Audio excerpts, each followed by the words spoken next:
Hello United fans, welcome back to United Daily Updates. The Manchester United crisis. How bad can it really get?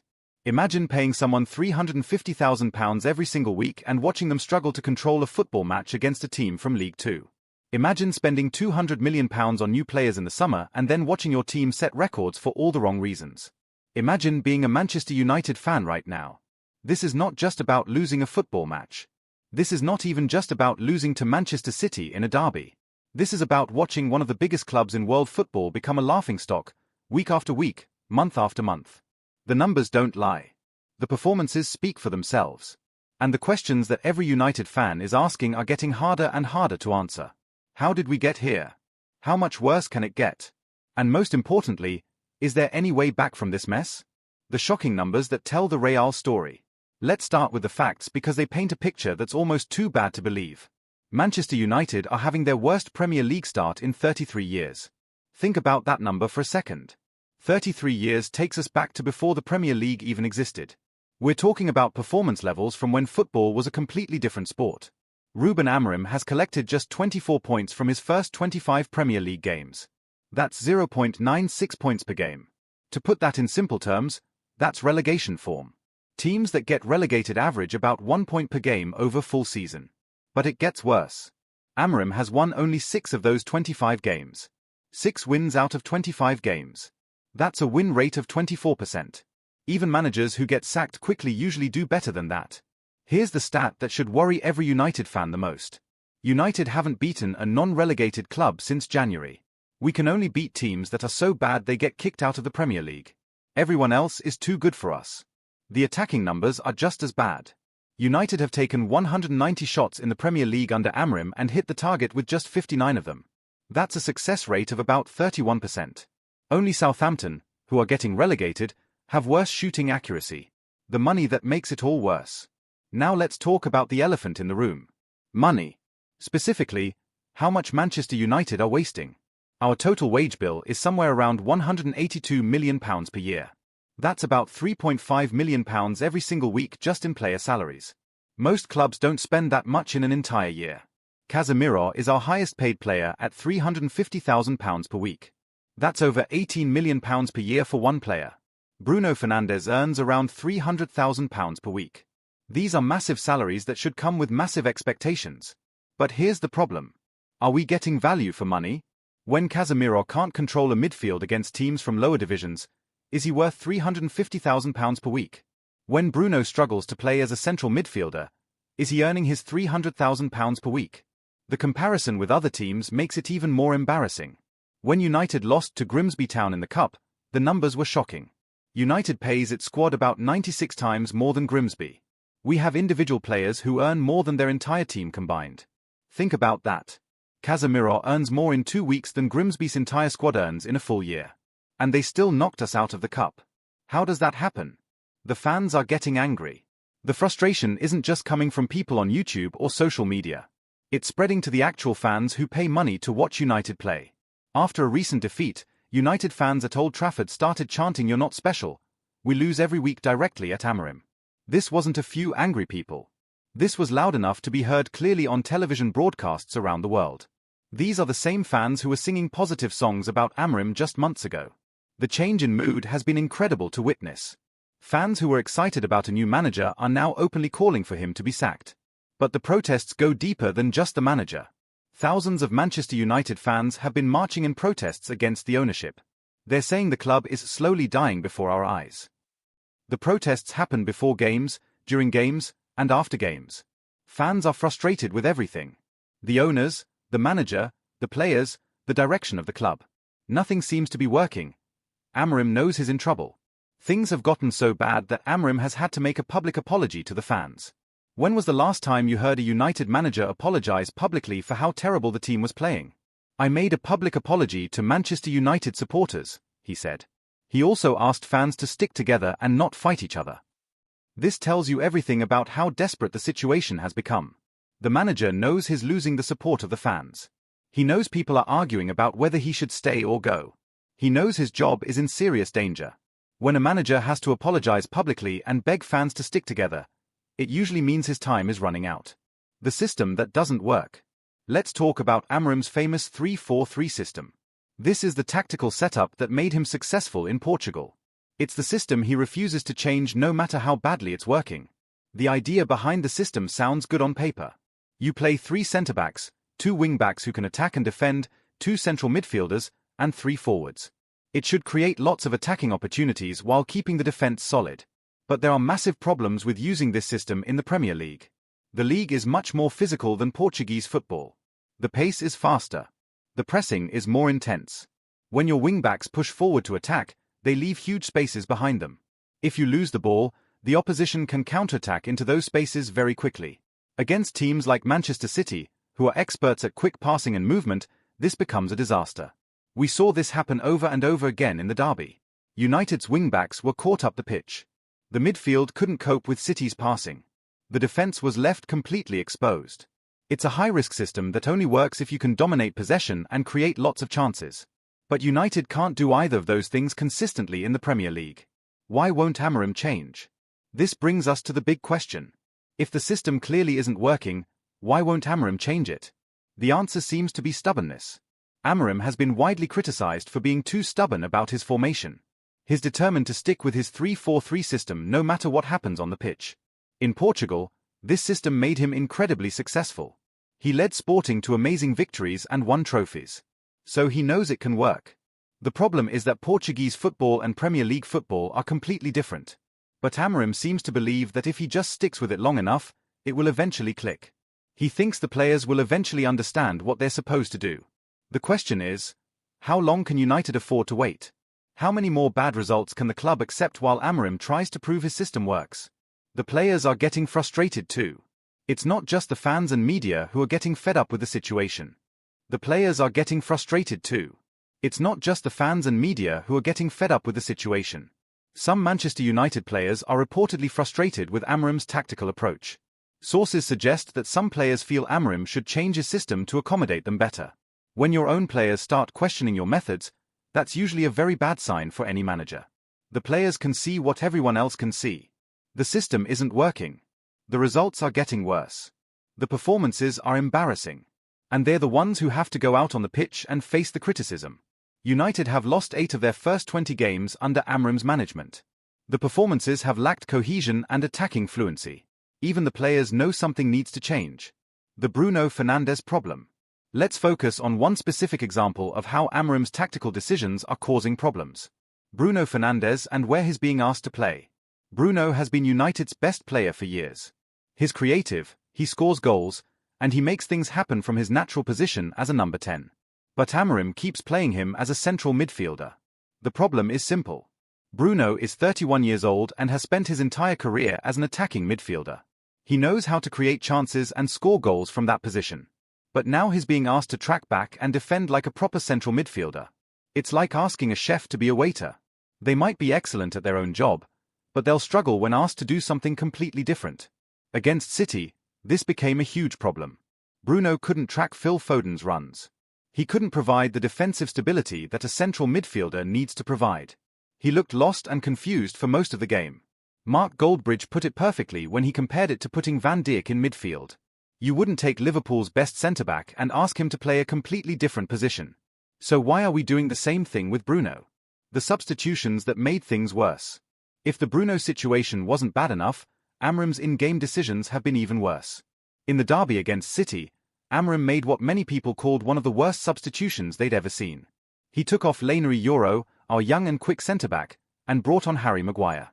Then he moved Matthijs de Ligt to a different position to make room for Maguire in the centre of defence.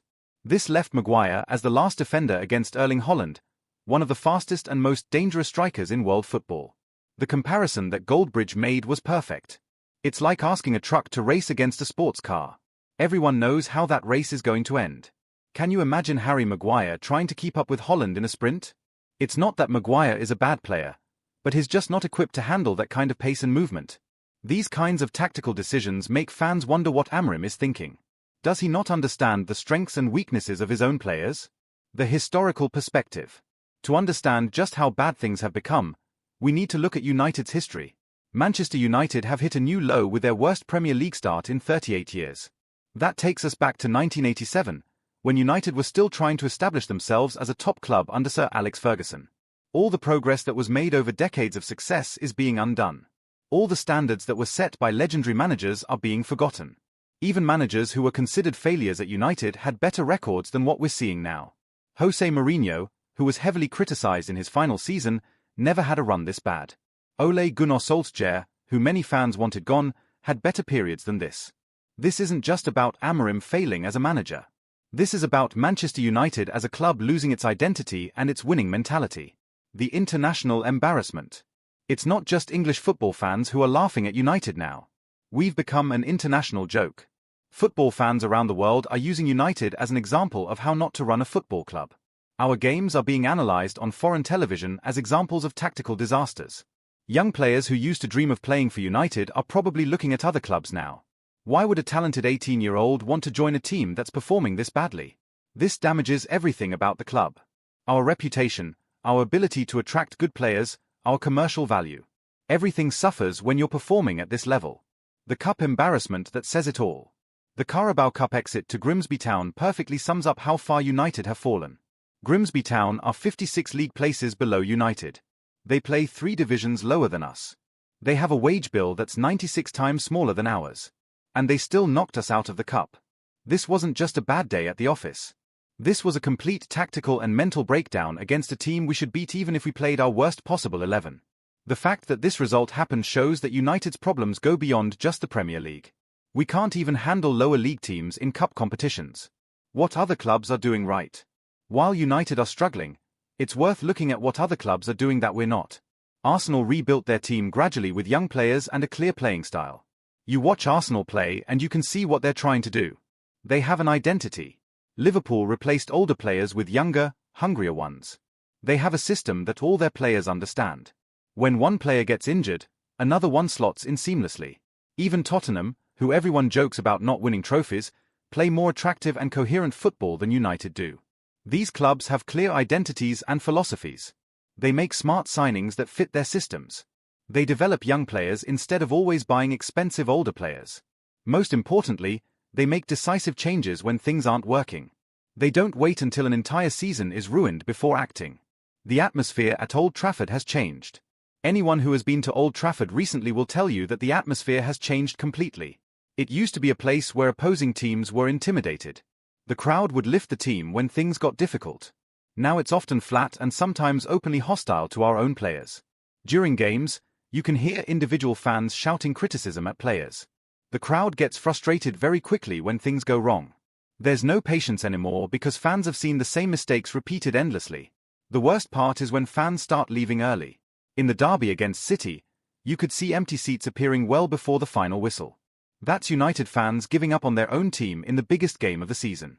This isn't just about results on the pitch. It's about the whole experience of being a United fan becoming miserable. People are paying high ticket prices to watch terrible football, and they're getting fed up with it. The transfer window that made it worse. The summer transfer window makes all of this even more frustrating when you look at the details.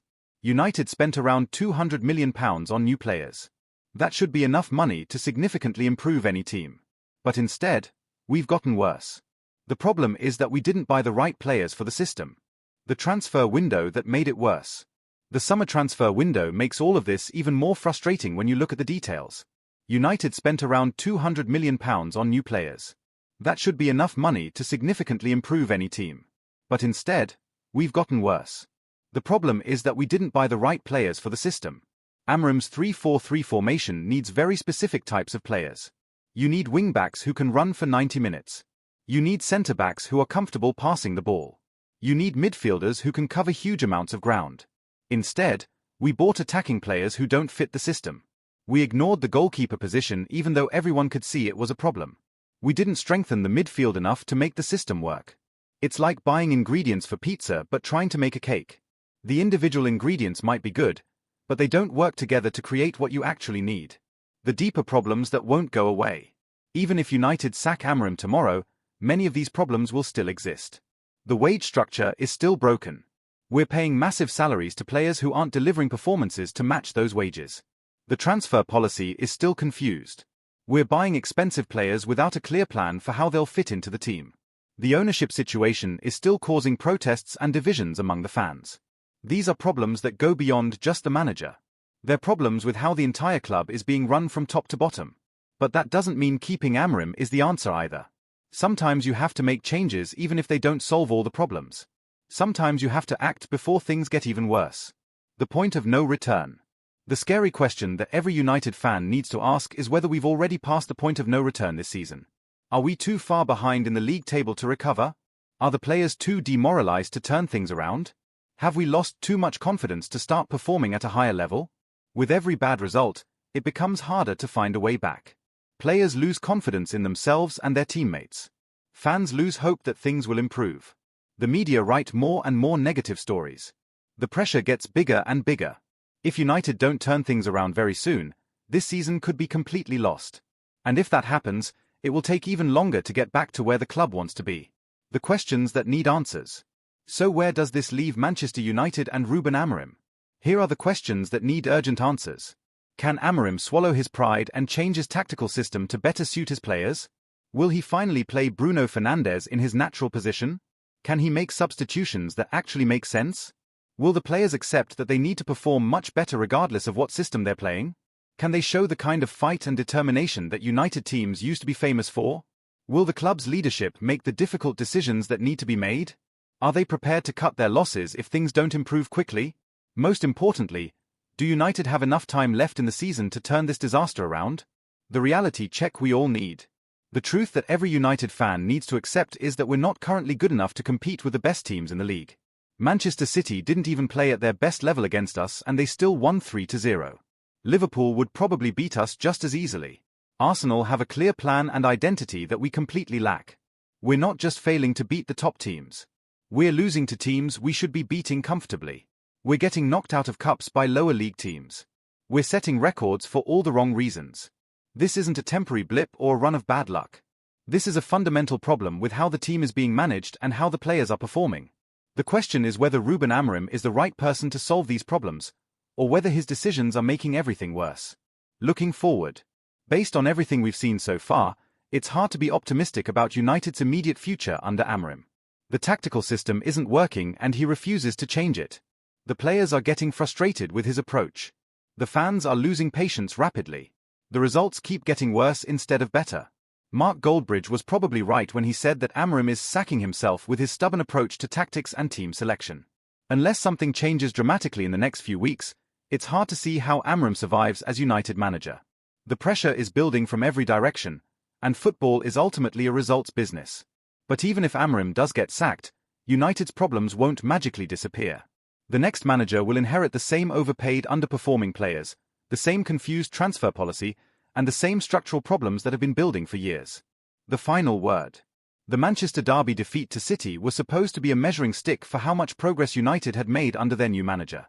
Instead, it became a painful reminder of just how far the club has fallen and how much further it might still fall. Ruben Amorim came to Old Trafford with a reputation as a tactical innovator who could transform struggling teams. So far, he's shown the opposite. He's made a struggling team even worse with tactical decisions that most fans can see are wrong. The clock is ticking for both Amorim and Manchester United. Either things improve quickly, or this season will go down as one of the worst in the club's long history. For a club that used to set standards for others to follow, Manchester United are now setting records for all the wrong reasons. The question is whether anyone at Old Trafford has the courage and ability to stop the rot before it's too late. The fans deserve better. The players are capable of better. And Manchester United as an institution should demand better. Whether they get it or not might depend on decisions that need to be made in the next few weeks. Because if this continues much longer, even the most patient United fans will start asking if it's time for another change at the top.